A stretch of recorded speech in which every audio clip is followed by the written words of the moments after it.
PM किसान योजना अधीन में चाषी लगी आसला बहुत बड़ खुशी खबर। जदि आपण मैंने पीएम किसान पाँच जो मैंने कालिया पैसा पाँच तो आज वीडियो आपन संपूर्ण तथ्य जनइबी। आ जो मैंने चैनल को नुआ कर कहीं आप सब्सक्राइब कर रखा द्वारा आपण मैंने नुआ नुआ तथ्य जानीपारे। जदि आपर केवाईसी पेंडिंग पड़ जाइए, जदि आपण मैंने पीएम किसान योजना अधीन टंका एपर्यंत पाऊना तो आपण मानी खूब शीघ्र आसो बहुत बड़ खुशी खबर। तो खुशी खबर कौन रही आज वीडियो आप संपूर्ण तथ्य जानीपारे।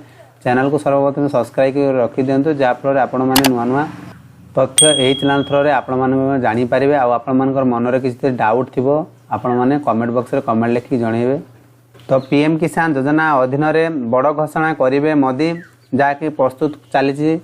जदि आपण मैंने पीएम किसान योजना अधीन में टंका पाई आसुँच तो आपण मानी कृषक मानी 8,000 टंका कहीं आपण मैंने जो 6,000 टंका पाई आसते बर्तमान पीएम किसान योजना अधीन 8,000 आपण टंका मिलवा जाऊँगी।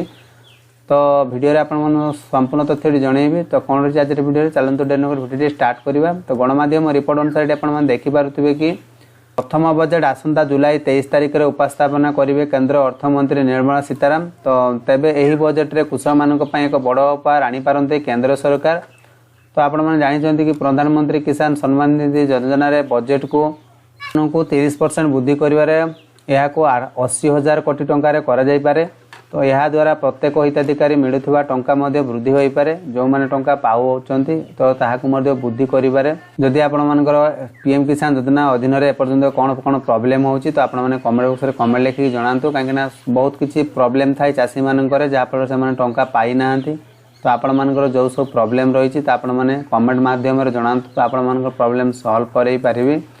तो सहीपरि आपण मैंने देखिपे कि प्रथम पीएम किसान सम्मान निधि अंतरणी बजेट आवंटन 60,000 कोटी टंका धार्य कर जाइथिला। एही योजना रे कृषकों को 6,000 टंका प्रदान करा जाय आसुथिला। वर्तमान सुधा बजेट रे जो परिवर्तन हेइछि ता आपण मानकु जणैबी। जो 8,000 टंका आपण केबेठारु लागू हबो।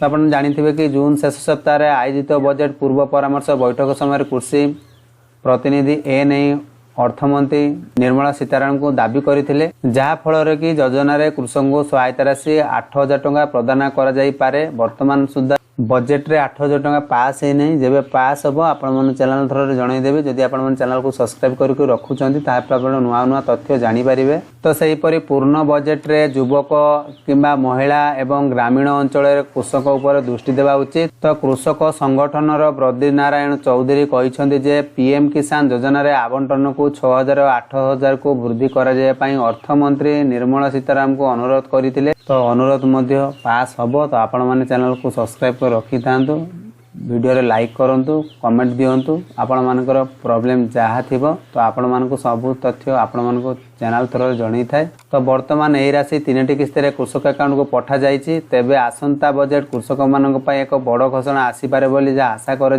जाउछि। तो ये आपण मैंने देखिपारे कि आपण मानकर जो पीएम किसान योजना अधीन खूब शीघ्र आसो बड़ खुशी खबर। तो खूब शीघ्र जो आसो आपण चैनल थ्रू आपको जनईदेवी। तो चैनल को सब्सक्राइब कर जो पाखर घंटी चिन्हटी दबे नोटिफिकेशन ऑन कर दिंतु, जहाँफल एमती नुआ नुआ सूचना आम चैनल थ्रू अपलोड होउछि। तो पूर्व आपको जन आसुली तो आग को जन चली आपन प्रोब्लेम कौन होउछि तो आपण मैंने कमेंट बॉक्स में कमेंट लिखि निहाती आपण जनइबे। तो आपड़ कौन डिस्ट्रिक्ट बिलोंग करुँच लिखिक जनातु। ये आज संपूर्ण अपडेट। तो से पर्यंत रोचे। Bye bye, take care.